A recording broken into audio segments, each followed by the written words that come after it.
Hello दोस्तों, नमस्कार। आप सभी का Balaji medical and nursing institute पर स्वागत करते हैं। बात करते हैं आज NHM staff nurse grade second versus CHO.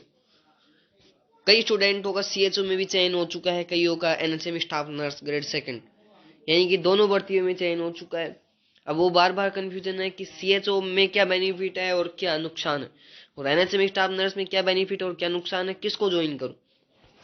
तो इस वीडियो के अंदर मैं आपको सैलरी, ड्यूटी आवर्स, पोस्टिंग कहाँ मिलेगी, कौन कौन से काम करने पड़ेंगे, इन सभी चीज़ों को लेकर मैं इस छोटे सी वीडियो के अंदर आपको बताने का ट्राई करूंगा और कंपैरिजन करूंगा कि आप खुद एनालिसिस कर पाओगे कि कौन सा जॉब बेस्ट रहेगा, है ना। बाकी आप अपने हिसाब से ज्वाइन करते हो, है ना, पर हम आपको एक एनालिसिस करके बताएंगे कि आपको कौन सी पोस्ट पर ज्वाइन करना चाहिए।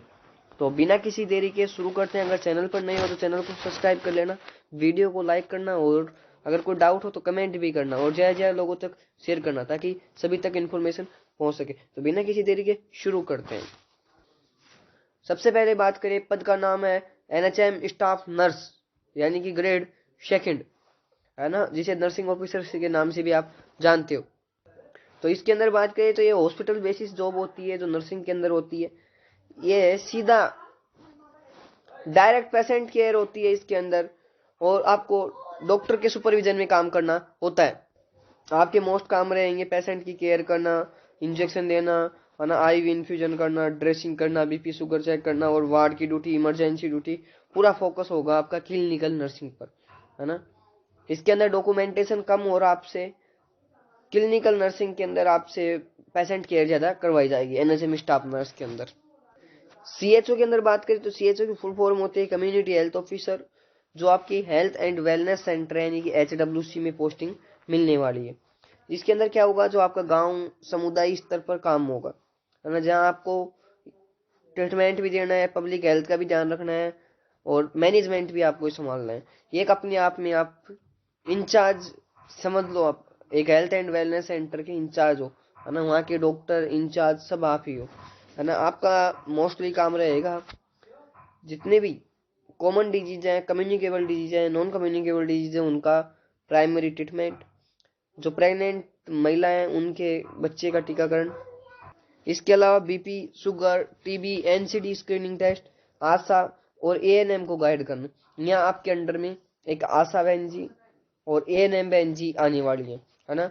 सरकारी स्वास्थ्य योजनाएं चलाना, जितनी भी गवर्नमेंट की हेल्थ स्कीम आती हैं, चाहे कोई सी भी स्कीम है, उनके बारे में लोगों को गाइड करना और उनको मेंटेनेंस करना, है ना। तो आपका मेनली फोकस पब्लिक हेल्थ पर रहेगा, लीडरशिप पे रहेगा और ट्रीटमेंट पे भी रहेगा, है ना। इसके अंदर डॉक्यूमेंटेशन और फील्ड वर्क ज्यादा है सीएचओ के अंदर।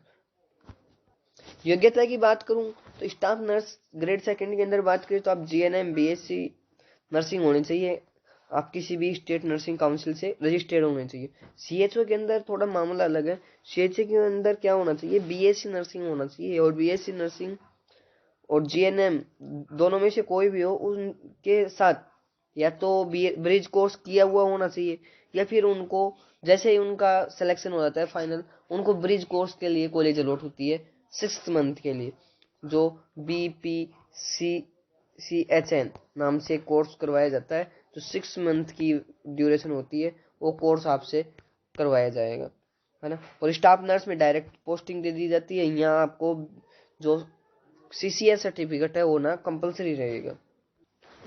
पोस्टिंग से रिलेटेड बात करें तो स्टाफ नर्स को जो पोस्टिंग है वो जिला अस्पताल, सीएससी, पीएससी मिलने वाली है। अगर बात करें सीएचओ को, तो सीएचओ को हेल्थ एंड वेलनेस सेंटर पर मिलेगी। आपका गांव में दौरा होगा, काम कम रहेगा, है ना, सीएचओ का। और आपकी बात करें स्टाफ नर्स की तो आपके नाइट शिफ्ट भी लग सकती है, वार्ड में ड्यूटी भी लग सकती है ना। सैलरी की बात करें तो एनएचएम के अंदर आती हैं दोनों भर्ती, दोनों कॉन्ट्रैक्ट बेस भर्ती हैं। सीएचओ एक सेंट्रल लेवल पे फंड आता है, एनएचएम एक स्टेट लेवल के द्वारा चलती है। स्टाफ नर्स ग्रेड सेकंड की बात करूं तो 18,900 रुपये आपकी सैलरी रहने वाली है, और 5% इंक्रीजमेंट होगा पर ईयर, ये पक्का मान के चलना। दोनों एनएचएम कॉन्ट्रैक्ट पोस्ट हैं, और अभी परमानेंट आपको नहीं किया जाएगा। पर आपको देखो, स्टाफ नर्स के लिए एक चीज और बता देता हूँ। स्टाफ नर्स के अंदर आपको बोनस अंक दिए जाएंगे। अगर कोई भी परमानेंट बोनस अंक से बढ़ती आती है जिसके अंदर आपको 1 ईयर के 10 नंबर बोनस के मिलने वाले हैं, इस बात का आपको ध्यान रखना है। सीएचओ की बात करें तो सीएचओ की सैलरी लगभग आपको 40,000 यानी 40,000 रुपये महीना मिलने वाली है, इसके अंदर कोई शक नहीं है ना। और दोनों कॉन्ट्रैक्ट बेस बढ़ती है, पर सीएचओ के अंदर आपको बोनस अंक नहीं दिए जाएंगे, ये बात का ध्यान रखना। अगर कोई बोनस अंक से बढ़ती आती है अगर परमानेंट बेसिस पर, तो आपको बोनस अंक किसी भी सूरत में नहीं दिए जाएंगे, क्योंकि ये पोस्ट ही अलग है, ये स्टाफ नर्स की पोस्ट नहीं है, ये एक डॉक्टर लेवल की पोस्ट है। आगे जाके इसका ग्रेड पे 4800 से ऊपर जाने वाला है। अगर बात करें कैरियर ग्रोथ की यानी प्रमोशन की, तो आप स्टाफ नर्स ग्रेड सेकंड से सीनियर स्टाफ नर्स से सीनियर नर्सिंग ऑफिसर बनने वाले हो, फिर नर्सिंग सुपरिटेंडेंट या नर्सिंग सुपरवाइजर, और बाद में नर्सिंग सुपरिटेंडेंट तक पोस्ट पर पहुंच जाओगे। सीएचओ के अंदर बात करें तो सीएचओ के अंदर आप public health programmer officer, block district level health roles और हेल्थ एडमिनिस्ट्रेटिव साइड में भी आपको मौके मिल सकते हैं। अब फाइनल कंपैरिजन की बात कर लेते हैं। फाइनल कंपैरिजन की किस में क्या फायदा है, किस में क्या नहीं। तो अगर बात करें काम के हिसाब से, तो आपको स्टाफ नर्स ग्रेड सेकंड के अंदर ज्यादा काम करना पड़ेगा, है ना। हॉस्पिटल के अंदर आपको नाइट ड्यूटी भी लग सकती है, वार्ड वाइज भी लग सकती है, यानी कि शिफ्ट में भी आपको काम करना पड़ सकता है। 12 आवर्स की भी ड्यूटी लगती है, आपको पता है। सीएचओ के अंदर आपको प्राथमिक ट्रीटमेंट देना है ना, जो आपके गांव डाणी मोहल्ले के अंदर एक डिस्पेंसरी टाइप में HWC सेंटर होता है उसके अंदर, और आपका कोई फिक्स आवर्स टाइम नहीं होता, आप 4 से 5 घंटे आप अपना काम करके जा सकते हैं।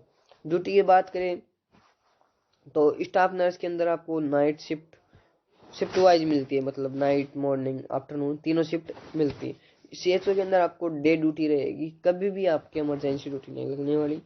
स्टाफ नर्स ग्रेड सेकंड के अंदर दबाव की बात करें तो आपके पास प्रेशर बहुत ज़्यादा रहता है। सीएचओ के अंदर कोई प्रेशर नहीं है, क्योंकि आप ही इंचार्ज समझो। पब्लिक हेल्थ की बात करें तो स्टाफ नर्स ग्रेड सेकंड के अंदर आपका फील्ड वर्क है वो बिल्कुल नहीं है, सीएचओ का ज़्यादा है। लीडरशिप की बात करें तो लीडरशिप में आप बिल्कुल पीछे रह जाओगे, सीएचओ हमेशा इंचार्ज जैसी पोस्ट पर रहने वाला है।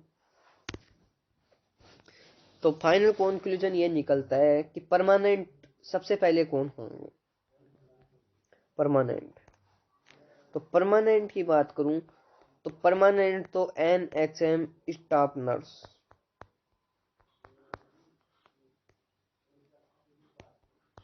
जो ये ग्रेड सेकंड पोस्ट है वो सबसे पहले परमानेंट होने की उम्मीद है। बाकी सीएचओ सैलरी के अंदर बढ़िया पोस्ट है। एक इसके अंदर सीएचओ के अंदर पहले डिसएडवांटेज था बॉन्ड का, कि अगर आप 5 साल तक सेवा नहीं करके और बीच में कहीं अगर अदर जॉब के अंदर जाते हो तो आपको 5 लाख रुपए का बॉन्ड देना पड़ेगा, है ना।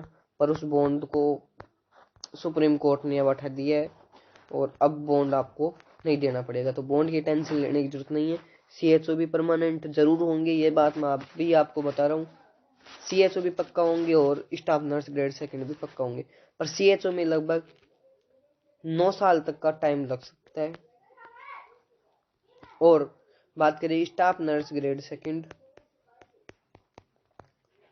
तो आपको मैक्सिमम 5 साल के अंदर परमानेंट करने का प्रोसेस स्टार्ट हो जाएगा, क्योंकि यहाँ क्या होता है, आपकी स्क्रीनिंग होगी 3 से 5 साल के अंदर NHM डिपार्टमेंट के द्वारा, और फिर आपको परमानेंट कर दिया जाएगा, है ना। तो फाइनल कंक्लूजन तो यही है कि आप स्टाफ नर्स भी ज्वाइन कर सकते हो और सीएचओ दोनों ज्वाइन कर सकते हो, दोनों बढ़िया पोस्ट है, ठीक है।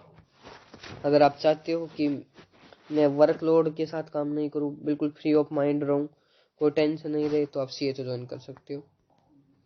तो एक छोटी सी इन्फॉर्मेशन थी जो मैंने आपके सामने शेयर की, मैंने बिल्कुल काफ़ी अच्छे ढंग से समझाने की कोशिश की। और भी कोई डाउट हो तो आप ज़रूर पूछे।